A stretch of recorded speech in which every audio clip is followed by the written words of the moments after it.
It would be better for you to do it. You would do it Okay. faster and better. Yeah, it started. Oh, okay. Hello, Everett. Hi. Good morning. Thank Good you for morning. the interview. And our Mhm. CCOS members like to know a little bit more. Can you tell us about your education background, your family, and your work? Oh boy. A lot of stuff there. Okay, so education background, my PhD is in like the combination of computer science and psychology. My family, I have two young boys, Ian and Milo. They are oldest is 6 years old in grade one, moving to grade two, and the youngest is 4 years old in kindergarten.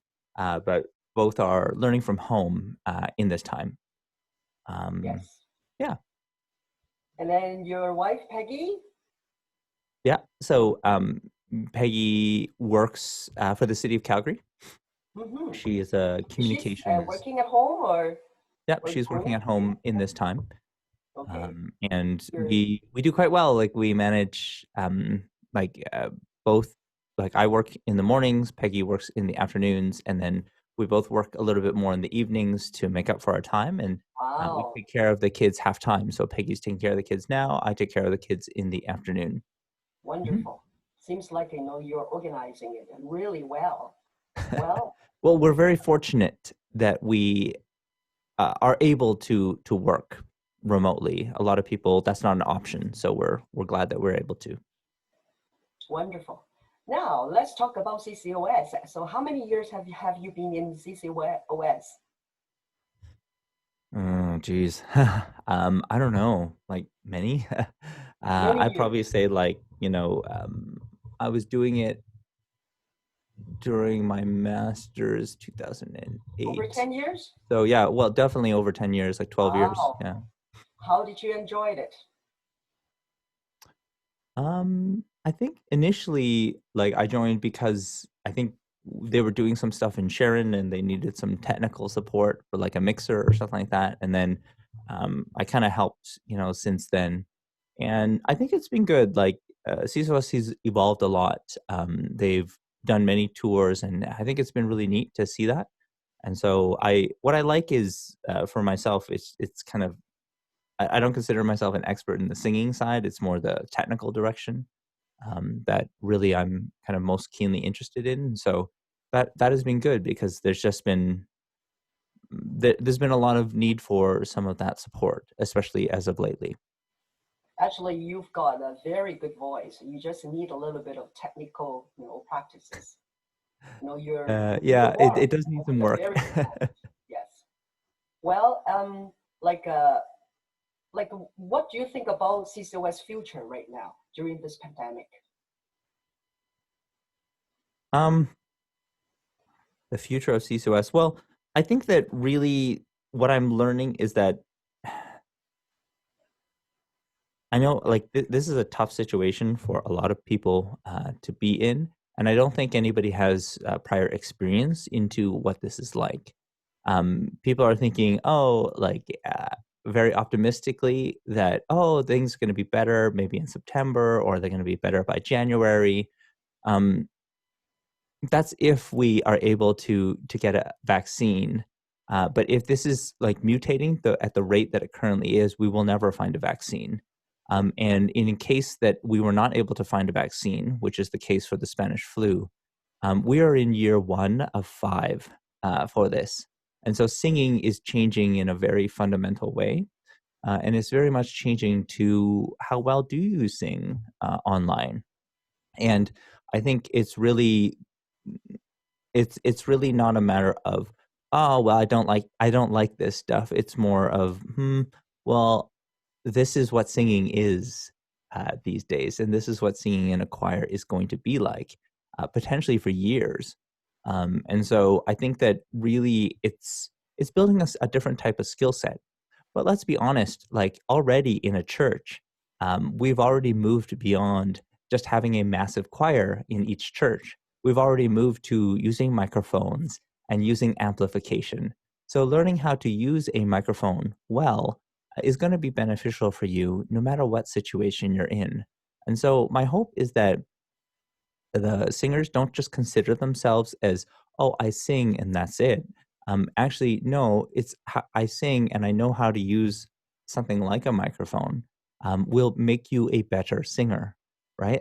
A singer who's good is somebody that you can hear, and if you cannot hear the individual, then there's a challenge. So I think that it is a good thing to learn, and I think that in terms of the direction for CCOS, that's kind of where I've been emphasizing lately, because I think that more and more our knowledge of this stuff is going to become as important as learning singing technique, like vocal placement, tonality, right pitch, right time. All of those things are important, but being able to use the technical side is just as important. You can have all those and not know how to use any of the technology, and then nobody will be able to hear you. Well, actually, I agree with you, but with this choir here, that like 80% are seniors. Mhm. Being the youngest in this choir, how can you like adapt? How can you how are you going to help us, to do better? Uh, I would say, like, first of all, I'm not the youngest person in the choir. Like You do Kathy is, have other people like Kathy who are younger than myself. yes, yes. And you see, like, I have lots of like white hair, so it's definitely not that young. I'm turning 40 this year, which is still young compared Still to most people. young, still very But I would add that really the main thing that I think is that I can do, or anyone can do, is just help us look at our mindsets. Um, young. Hmm. a lot of people have just decided that, oh, I can't do any of this stuff. I give up. Like, I'm not technical or whatever. But the reality is, you are. You use technology all the time, right? You go into a house with electricity. You have a cell phone in your pocket. You use like a washing machine. These are all technologies that you have gotten used to over time. And in the same way, this type of singing is also a type of technology that maybe it's new to you right now, but over time, you'll find that you just didn't get as much practice and as much experience with it. And when you try it like one or two times, I remember like, oh, the first time Leona was trying it, man, it was really tough for her technically. But Yes, then afterwards, it's like so easy. she made it. She does it in her sleep now. Yes, Like it's just she like, wow, tried this is and she made it. yeah, I'm very proud of her. And Yes, so I sure. think that this is the key, is it's really, do we have the attitude, and this applies to anything in life, is do we have the attitude of it's too difficult, I can't figure it out, then you won't even try. I think the same thing happens in music and singing as well. People are like, you know what, the sofa name, that's too hard. I can't learn it.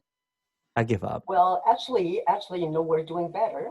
We, it might take a little bit longer for us to get used to it, but at least we're starting right now. Yeah. So, actually, some of us, our attitude, they're quite good, right? Like for this Yep. time, that Salome joined us, and Yes, she I'm sang proud of very Salome well. for submitting. Yes. Yes. So, don't don't give up.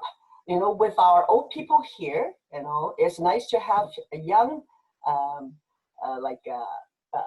what do you think? Like a smart mind, within us, and you can try to persuade us, or try to get us into what is going on right now in this world. Okay, so Yeah, so my key is the way I approach CCOS, and also the way I approach most people, is there's no such thing as there's old people or there's young people. well, There there's are people who are growing, and then there are people who have stopped growing. And I think that that's the big difference. You become old the moment you stop growing. You Yeah, become it's young true. if you You know, we keep on should be growing. keep on And it growing. doesn't matter if you're 80, it doesn't matter if you're 90. There are people who are that old right now in CCOS who are still growing. And Yeah, I but consider them to still, be there young. are a lot of limitations, though, mind you. Yes. Like, But they think yeah, about like how much limitations there would have been just if we did this pandemic 5 years ago or 10 years ago, before there was even like, as you know, Zoom, it was created post the 2008 housing crisis. We wouldn't even be having this call right now if it wasn't for technology that was built yes, only a few years ago. So you can imagine in the Spanish flu, the pandemic, like they had no technology at that time. Man, how much harder things would have been. We are super fortunate that we even have a way that we can communicate. You can even call people on a cell phone. You can imagine like self-isolating for 5 years. Man, like that would be really, really tough compared to where we are right now. We are blessed with technology, despite the difficulties that we have with it. The fact that we can even survive and live at home, much of the stuff that we can purchase, yeah, we can make more purchases online. yeah. We have internet, like there are things that we can do at home Yeah, so compared to it's been a before. long This thing's time right now. So I think we have to end this interview. And thank you very much, Edward, for this interview, so that we will we're knowing you more, and we'll try, Mhm. to Yeah, learn. I'm looking forward. Yeah. Okay. Bye bye. Okay, thank And you. do you want to